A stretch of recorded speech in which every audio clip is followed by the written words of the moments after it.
Real Talk with Rajon.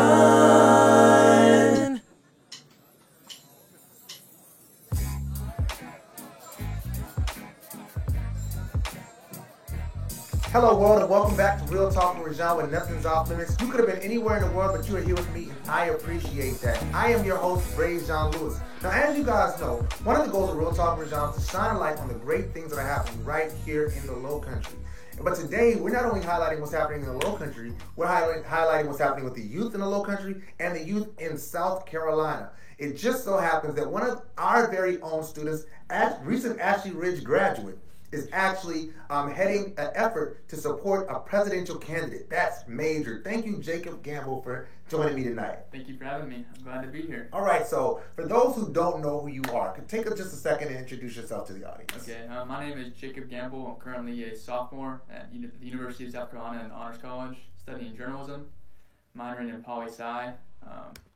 I'm the chair for South Carolina Students for Beto O'Rourke, a coalition of students across the state that I'm building right now to turn out and support Beto next February. Generally, the youth don't turn out to vote as much as they should in major elections, and I'm trying to change that in our state and hopefully make it so that when the youth vote begins to rise in this state, it'll reciprocate across the country in the rest of the primaries and finally in the general election next year, because millennials and Gen Z are the biggest voting bloc in our country right now. Mm-hmm. But you never hear about that when you listen to pundits or you listen to CNN analysts, because we don't vote as much. Baby boomers turn out to vote at 7%. My generation turns out to vote about 50% in presidential elections. It's even less in midterm elections. Correct. Yes. So we are the biggest voting bloc, but we don't turn out to vote like it. So we're not the biggest part of the electorate as we should be. So I'm trying to change that in this state. Hopefully get the ball rolling so it changes in other places as well. Wow. So let's start at the beginning. What made you want to get involved in the political world? Well, I've always kind of been involved in politics. I guess when I grew up as a kid, every night we watched ABC News, ABC World News on TV, and then we kind of switched to CBS News a little later on because I thought it was a little too sensational. ABC's a little too sensational for me. Okay. So we switched to CBS News later. It's a little more realistic, I guess. Hold on a second. Just in case CBS or NBC News ever decide to hire me, I want to make sure that you guys know that the views expressed by Jacob Gamble are not necessarily the views of Real Talk with Rajon. Go ahead. Yeah.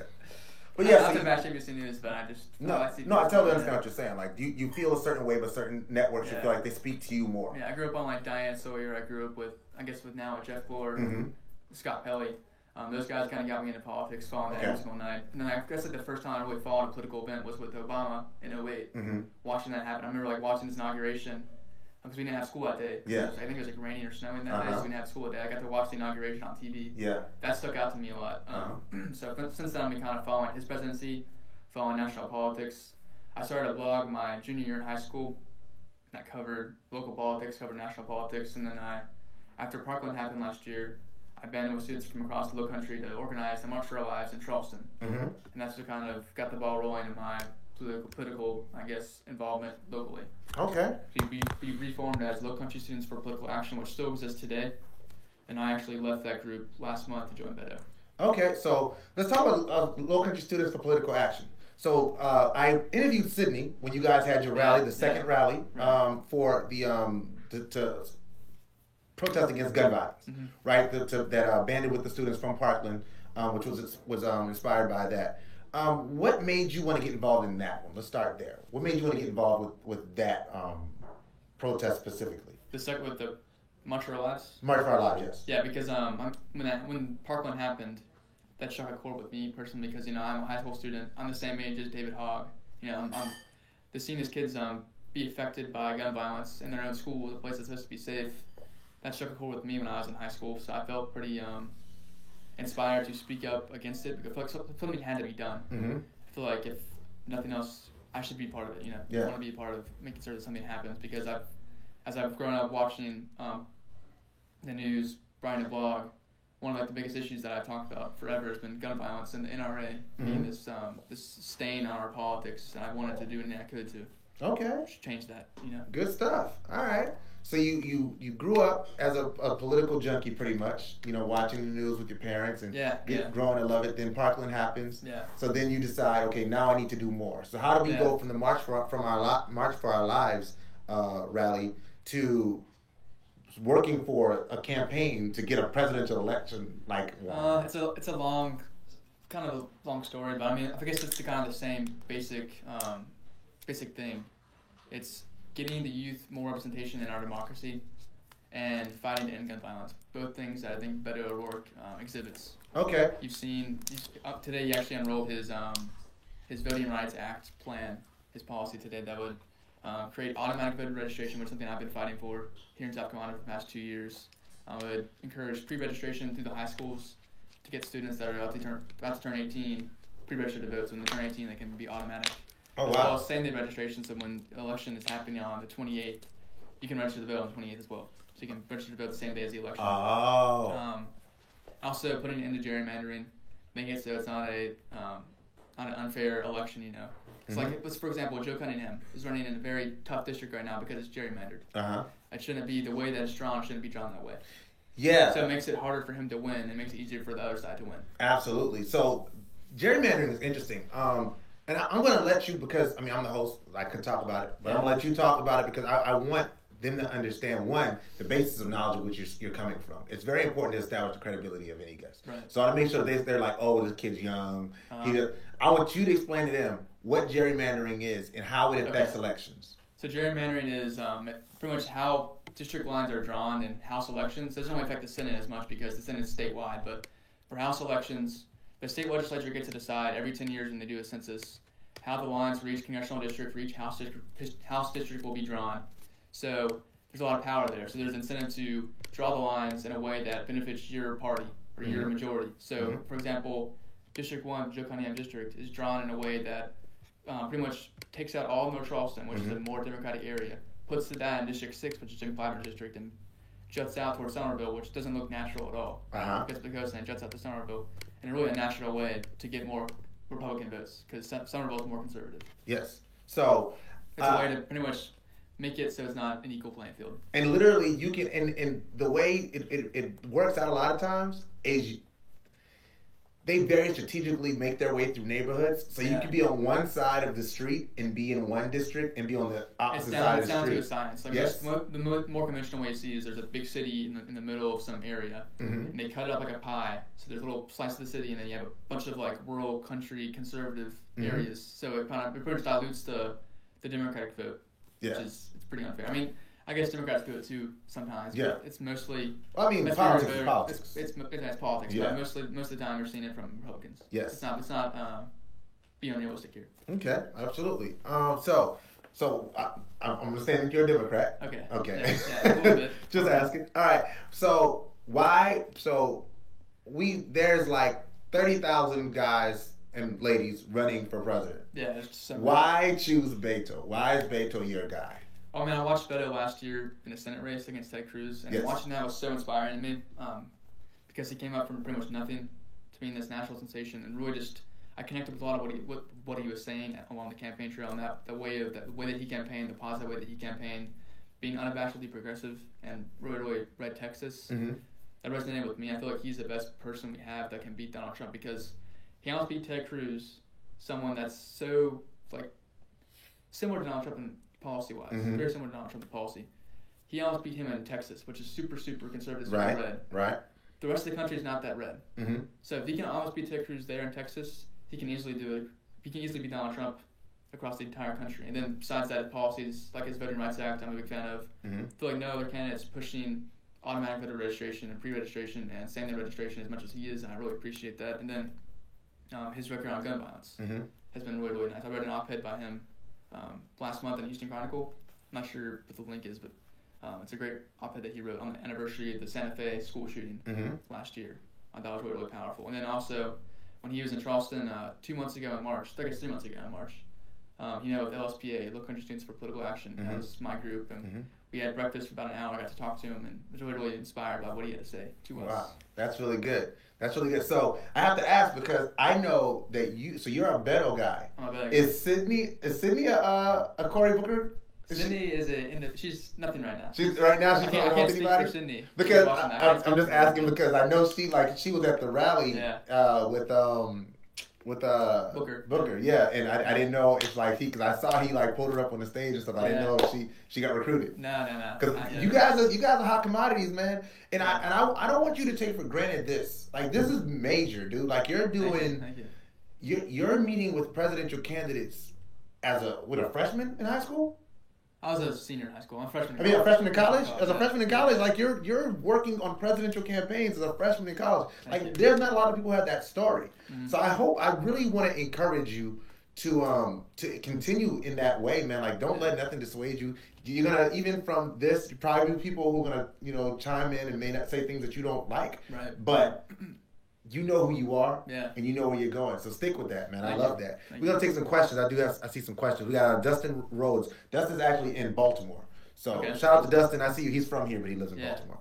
He says, here's a question I'd like to present. The far left has taken over the Democratic Party, especially on the national stage. If we continue down this route with the far left, the Democratic Party will lose a lot in the future. How do we get people away from a far left ideology? I think he's talking about more being more moderate as opposed to like an extreme. Yeah, I feel like I disagree with the premise of that question because I feel like the party's not even very far left at all.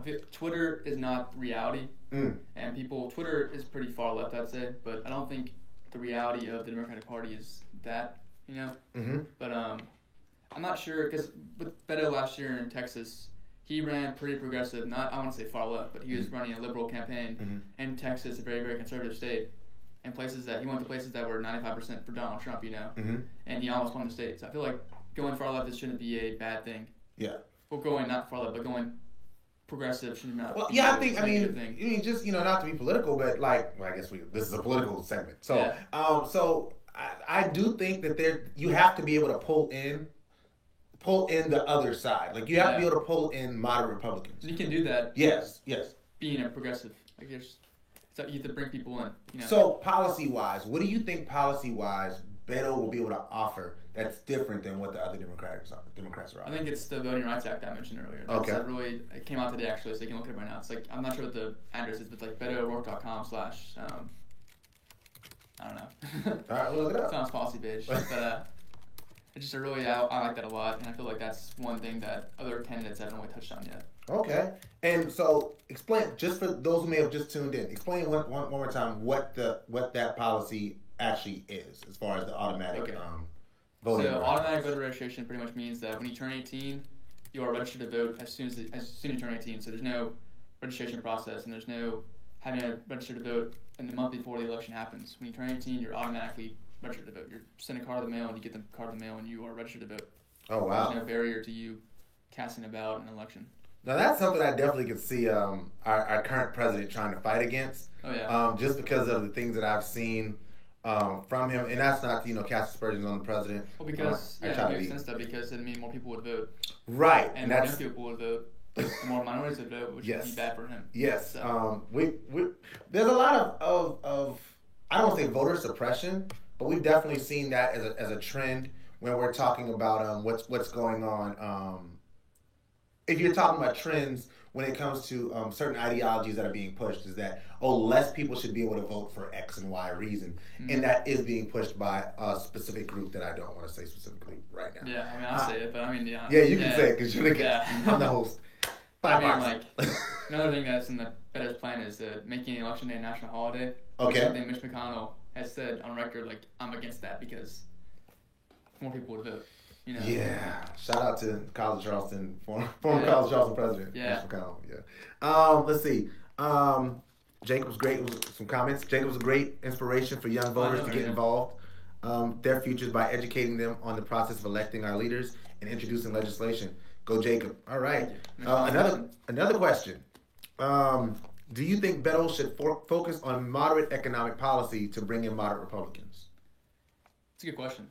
I'm not really a guru economic policy, but I feel like I don't really know much about it. But I feel like right now with Trump's tariffs, I feel it's pretty easy to criticize that because it's a pretty dumb thing. I think trying to put these tariffs on Mexico, it's not going to end well for us. I don't think so. Right.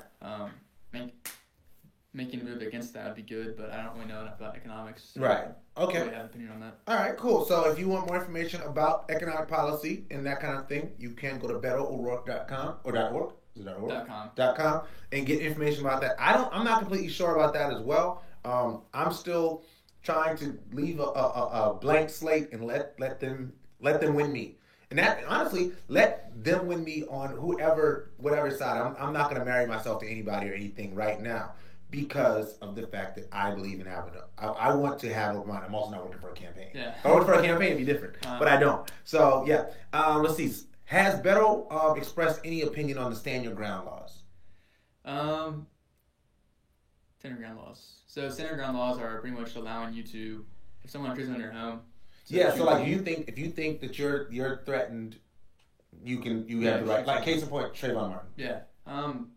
He has not, I'm pretty sure, but I can't say for sure if he has not or not, but I'm pretty sure he has not mentioned that. Okay, cool. So right now, we don't have anything on that. But that's one thing that he knows, he knows, Yeah. is an interesting topic for those who are interested. I want to know this, because people don't often get to have someone in your position on their show. I have a question about, has Beto O'Rourke looked at any, has he announced any plans when he becomes president of the United States to address certain issues that are happening with people of color in our nation? So like what outside of voter rights. Okay. So like, police brutality situations, unfair imprisonment practices, that kind of thing. Wait, that's like criminal justice reform is something that I'm really passionate about. I can't say for certain like what he actually believes because I'm not him, but I feel like he definitely is. He knows that there's a problem with the criminal justice system where you have private prisons, where you have minimum sentencing for marijuana. I think I can't say for certain on this. Don't from the record, but pretty sure he is for legalization of marijuana recreationally. Okay. I am personally, and freeing people that are incarcerated for that kind of thing. What else is there? And fixing the water problems in Denmark, South Carolina. Upgrading infrastructure there. Some Michigan, that kind of stuff. Then reforming the police system. Yes. Making it so that body cameras are worn at all times, used at all times, and then making their police force more representative of the actual population. That's important. Yes, definitely. And so all those are issues that are definitely very, very important. And I want to thank you for answering because I know those are tough questions that be thrown at you. You're not the person. Tough questions. So yes, you're doing really well. Let's see. Dustin, I am leaning towards Bernie Sanders or Mayor Pete. Why should I lean towards Beto O'Rourke? He reminds me of Obama in a lot of aspects, and I was not a fan of a lot of the policy that Obama enacted. What is your sales pitch? It's my sales pitch. Okay. So I feel like Beto puts Texas on the map for Democrats because he almost beat Ted Cruz there. He makes it a state that he can win. And that's a big thing for Democrats. It's a ton of electoral votes. Being able to win is important. Yeah, being able to win. It's important right there. And he's also someone who listens more than he talks. So when he came to meet our group, LSPA, back in March, he didn't give a speech for 20 minutes and then take questions.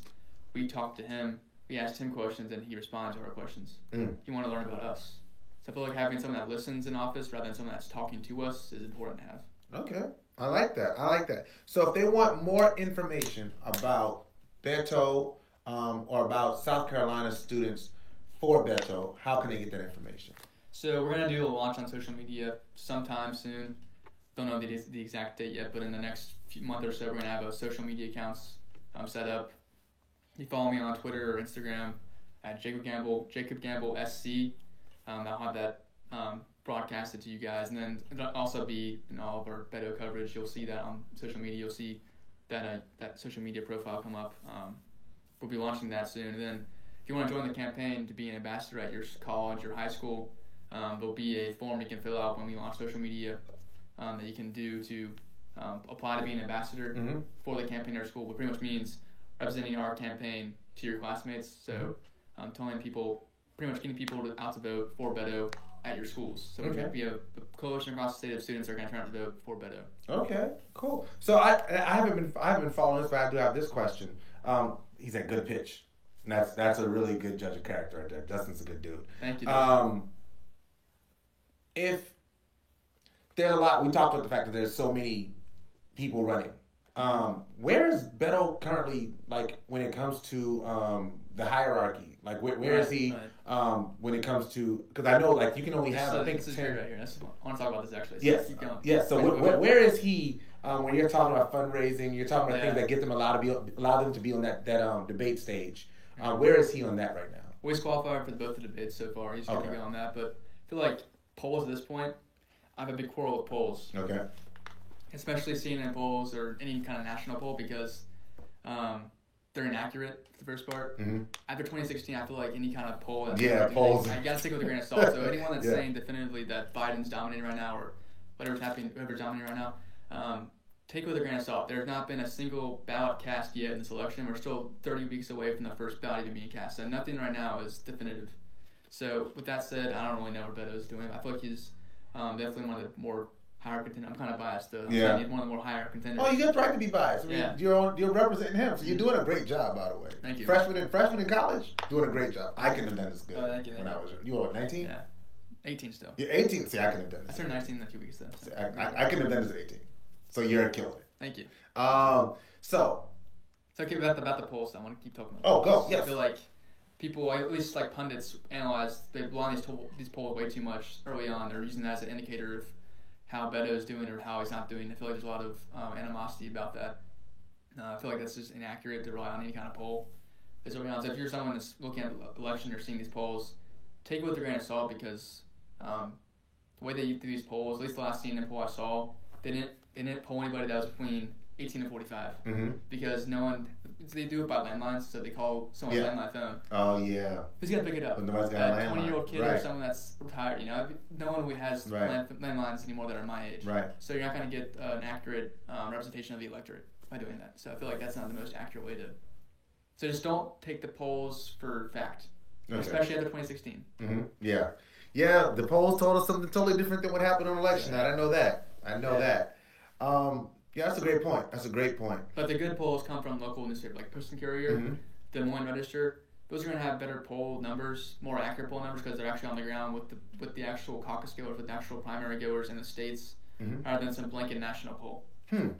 So it sounds like you got a political bone in your body. So do you see maybe down the road a little run for Jacob? Not right now. I'm not charismatic enough to be a representative. Not yet. I like the behind the scenes part of it. Okay, so maybe like a campaign manager. Yeah, I like that kind of stuff. I like that kind of stuff. Yeah. All right. So if I need a campaign manager, I can call you. Call me.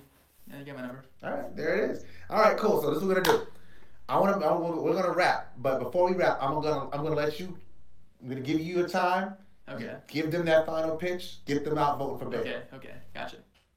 I'm ready now. Go ahead. So if you're listening to this this podcast, like talk show, Facebook Live thing right now, and you're a student in the state of South Carolina looking for a way to get involved in the Beto campaign,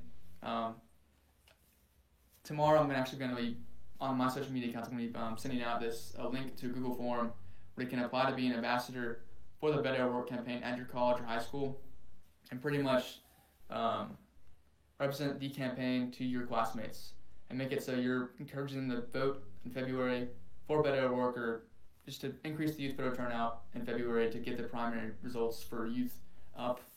So I'll be up there tomorrow on my social media accounts. It's Jacob Gamble SC on Twitter and Instagram.